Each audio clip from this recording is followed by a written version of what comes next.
ang sabi ni Kong Karams, pagka kami binanatan ninyo, matapos na kayo nandito, anong mangyayari? Yayariin namin kayo. Kasi hindi pa naman tapos ang hearing. Ang babala niya, oy, yung mga pumunta rito, iko-contempt namin kayo, ha? Oh. Kapag ka inatake nyo ang komite, matapos ang pagdinig. Pagka kayo gumawa ng content na binabatikas nyo yung TRICOM, papatawag namin uli kayo, iko-contempt namin kayo. Ayun, so hindi sila dapat na patikusin at hindi sila dapat na magsalita ng ano masama. Yes. Sa isang mga marurunong na mga abogado, hindi ba ito isang uri ng yung pagsagka sa malayang pamamahayan? Sa ibang banda, dahil lang sabi nga nila, ito naman ay isang uri ng pamamahayan. Well, tama kasi ka gusto mong sabihin yung opinion mo. Halimbawa, ang opinion mo doon sa naganap na committee ay nadihado yung mga umaten. Hindi mo masabi yung gusto mong sabihin. Halimbawa niyan, doon sa namin, parang feeling ko, pinagsisigawan kami ni Kong Benny Abante. Parang gano'n, di ba? Ang feeling ko ay masyado naman silang inabuso yung kapangyarihan.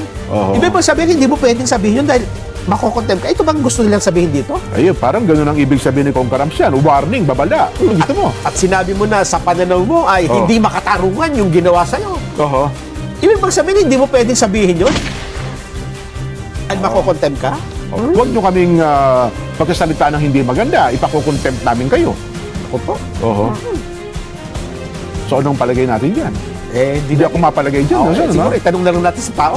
Ito ba talagang pagsakka sa kalayaan ng pamamahayan? At, hindi lang yan, Nason, sinang-ayunan din po ni Kong Romeo Acop ang babalang ito at mukhang inaprubahan naman yung presiding officer ng time na yon na si Congressman Pimentel. Well, nasabi ba natin ito yung isang uri ng pagsagka sa malayang pamamahayan? Ano pala? Ang ibig nating sabihin dito, Jen, yan bang source ng balita mo ay yan man ay mainstream, yan man ay vlogger, o kung saan man, social media man, dapat maintindihan muna natin, isipin din natin kung totoo ba yung binabalita nito? Di ba? Kasi ang dami nag-react doon dati talaga niya. So, nung tagpo na yun, lalo na nga nung nabalita sa ilan pong mainstream media na ang dating Pangulo at ang kanyang pamilya nag-apply ng asylum sa Hong Kong. Kaya dating sabi, naku, tatakas na niya ang Pangulo Duterte. Kaya nagpunta doon sa Hong Kong. Tatakas na yan, hindi na babalik sa Pilipinas yan. Nag-apply na sila ng asylum batay sa aming mapagkakatiwala ang source. Ayon pala dito kay Go Jiangkun, wala. Wala nga. At sinabi rin po ng Malacanang kasi ang asylum, Nason, kung di ako nagkakamali, ipinaalam yan sa bansa, sa mamamayan, kung saan bansa nang galing. At saka makikita rin, Jen, ayun. Saka yun lang sa steps Kung ikaw talagang gusto mo mag-apply ng asylum, hindi ka muna uuwi, di ba? Ay, tama. Kasi hintay mo. Alam ka ba, nag-apply ka sa weekend, di ba na hinintay? Ako, pinaka-latest na halimbawa dyan, si Atty. Harry Roque. Ayan nga, no? Nag-apply siya ng asylum, andun siya ngayon. Dapat nga, sabi siya, kukunin siyang abogado ni Digong. Sabi ni BP Inday Isara, hindi na, kasi... Kasuhin mo yung asylum mo. Kasi kasuhin mo yung asylum mo. Makakagulo ka lang. Oo nga. Tama naman. Kasi nga naman, marami ka rin prosesong gagawin dyan. Kasi pag hindi mo na sa kaso yung asylum mo, pauwiin ka sa Pilipinas, huli ka. Yun nga. Yun ang pinaka-halimbawa. Yes. Kaya halimbawa, ibabalita ko, si Atty. Harry Roque ay nag-apply ng asylum sa The Netherlands batay sa aking impormasyon. Tama talaga nag-apply siya. Tama. Sapagkat nanatili siya hanggang ngayon ay nandun pa rin siya. Kaya nga sinasabi natin dito, Jen, ang dapat maintindihan natin mga babayan, saan man galing yung balita?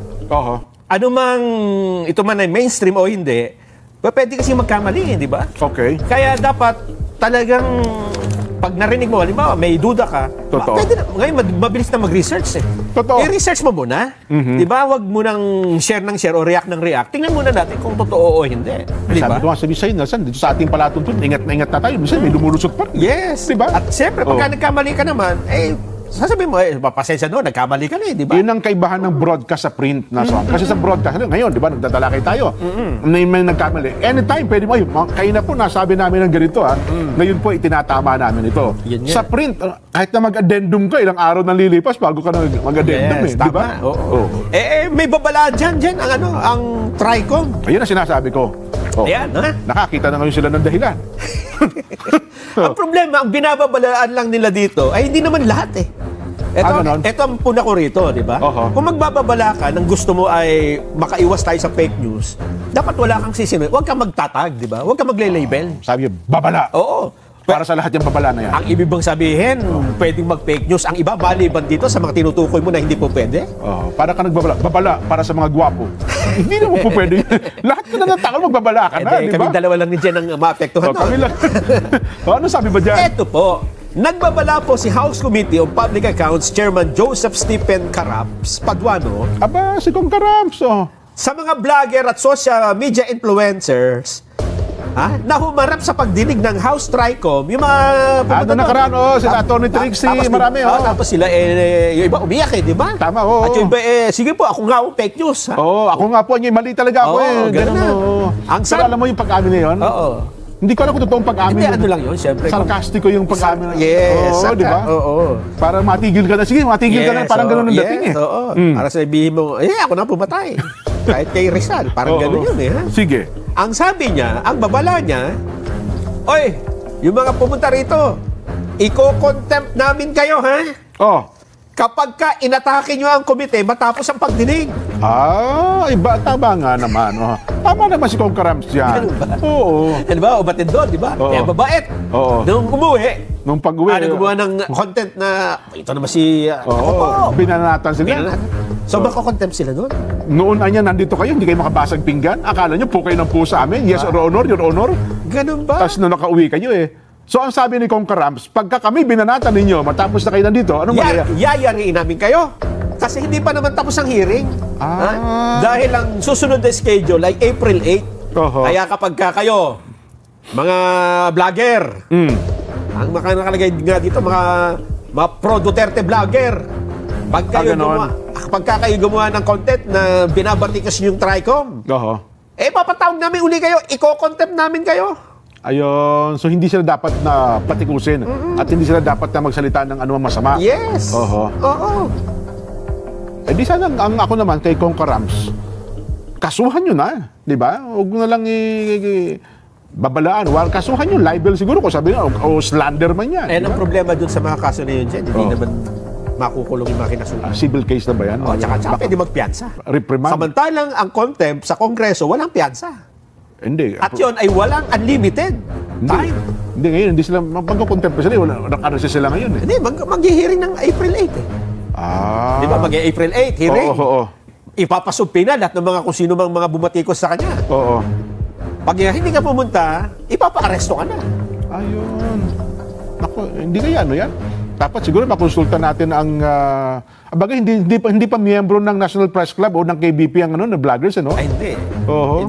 Hindi sa isang mga marurunong na mga abogado, hindi ba ito isang uri ng yung pagsagka sa malayang pamamahayan? Sa ibang banda dahil lang sabi nga nila, ito naman ay isang uri ng pamamahayan. Well, tama kasi ka gusto dyan. mong sabihin yung opinion mo. Halimbawa, ang opinion mo sa laganap na committee ay nadihado yung mga umaten. Hindi mo masabi yung gusto mong sabihin. Halimbawa at sa vlog na yun, sarili mo ito, masasabi mo ngayon gusto mo. At sinabi mo na sa pananaw mo ay hindi makatarungan yung ginawa sa'yo. Ibig bang sabihin, hindi mo pwedeng sabihin yun dahil umattend ka dun dahil mako-contempt ka?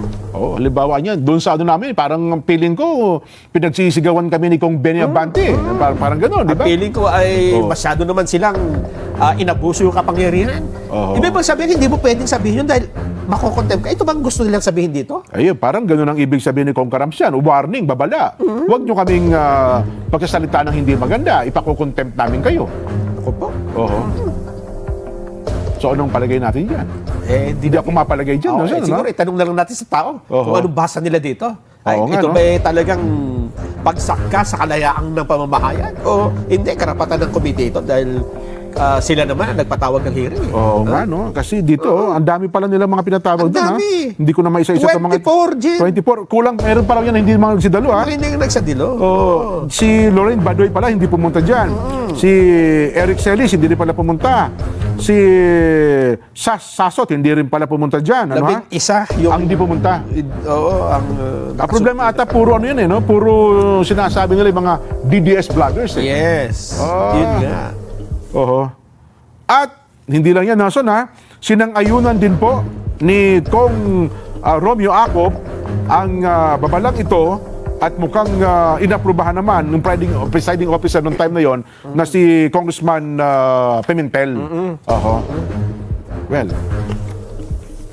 sasabi ba natin ito ay isang uri ng pagsagka sa malayang pamamahayan? Kayo nga po ang aming tanungin, ang babalang ito ni Congressman Corobs Paduano, no? Sa mga, ano tawag natin doon? Vloggers, na hindi sila dapat magsalita ng masama o laban sa TRICOM. Yes. Ito ho ba isang uri ng pagsangka? Ano ba magandang Tagalog sa pagsangka? Paghadlang. Paghadlang sa malayang pamamahayag? Ay, nako.